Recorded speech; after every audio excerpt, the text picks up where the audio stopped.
Hi, my name is Dr. Danny Lockwood. Today we're going to talk about thyroid and hair loss. So one of the biggest complaints we get, especially from women coming in to see us at our practice at Terrain, is hair loss.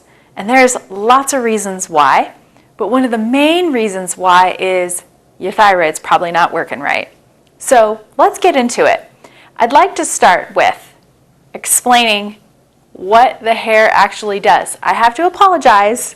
This is a drawing drawn by myself. I am a doctor. I am not an artist. So here we go. This lovely little stick coming right out of here is called the hair shaft. So this is the hair that you actually see on your head. The first layer is called the epidermis, followed by that kind of middle squishy layer called the dermis. We got sweat glands in there. We've got melanocytes, which actually create the color in your hair. And we've got sebaceous glands, which creates the oil that's in your hair. And finally, at the bottom, we've got the bulb. And right where the bulb is, you'll see my lovely drawings of these little lines coming out the bottom. These are your blood vessels. And your blood, which is your circulation, runs just under that first skin layer. There's also within the blood some stem cells, and stem cells, as you know, are the cells that can basically turn into anything. And in this case, they feed the hair so that you are stimulated to grow new hair. So now that we've got the anatomy down, let's talk a little bit about what we're thinking is the three main reasons why people come in and have hair loss. And it's all related to your thyroid. But as you know, at Terrain Wellness, we love to talk about root causes. So let's talk about the root causes of maybe why the hair is not growing and also maybe why the thyroid's not working. Okay, so the first one I want to talk about today is lack of nutrients. So we see this a lot when people have hair loss.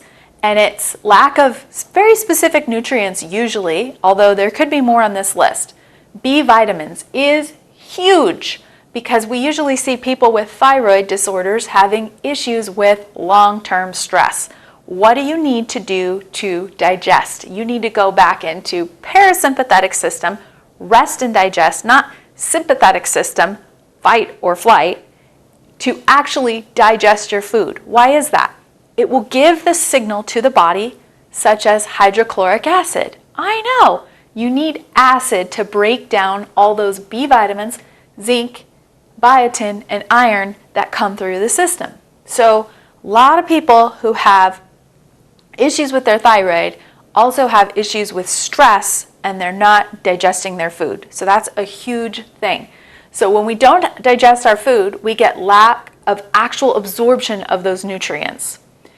The other reason for the lack of nutrients is medications, okay? We're talking mostly about those prescription medications that you might be on, including depression medications, including acid blockers, including birth control pill. I know, they're everywhere and everyone's taking them, but we're also seeing huge amounts of anemia and B deficiency in people who come and see us for hair loss, so it's a huge thing.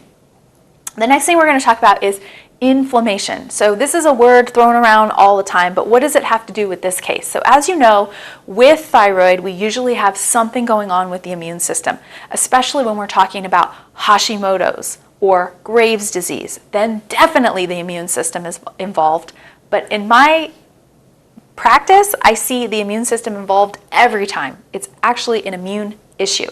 So let's go over here. When we get inflammation, we get a downregulation in something called Tregs. They're specific types of lymphocytes and immune cells that happen in the body, and when they decrease stem cells, stem cell production.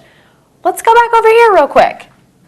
Stem cells, down here where the blood vessels are the thing that fuels the hair to grow. So if we don't have stem cells, then we're not going to make new hair, right? So we can't repair the hair. Yes, my jokes are bad. Okay, so we've got that downregulation. We've got downregulation of stem cells. Not to mention inflammation basically shuts down whatever it needs to in order to deal with the inflammation. So let's say you have inflammation going on in your thyroid gland.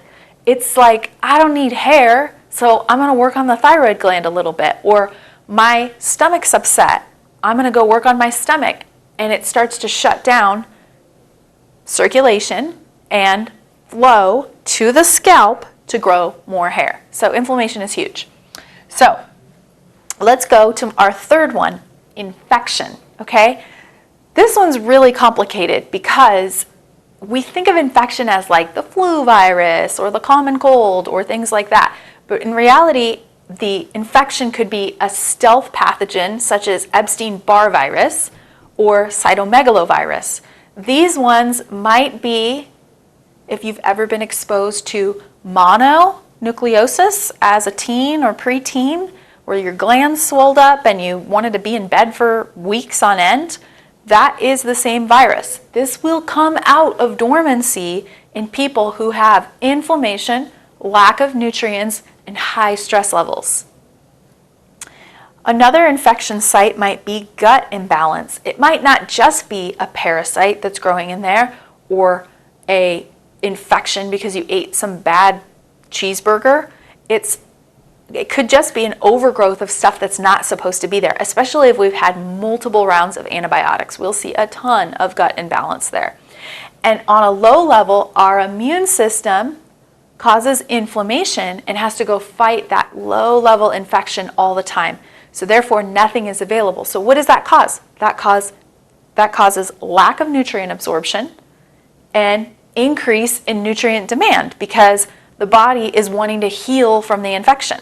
So we're kind of in a no-win situation right here, and we're leading right back up to number one, why we might have lack of nutrients even though we're eating food. So these are just the top 3 things, if I could just be quick as can be, as to how there's a relationship between the thyroid and hair loss. And so investigating some of these underlying causes for why they're going on is the key to reversing not only hair loss, but also helping your thyroid. We hope you enjoyed this. Have a great day. We'll see you soon.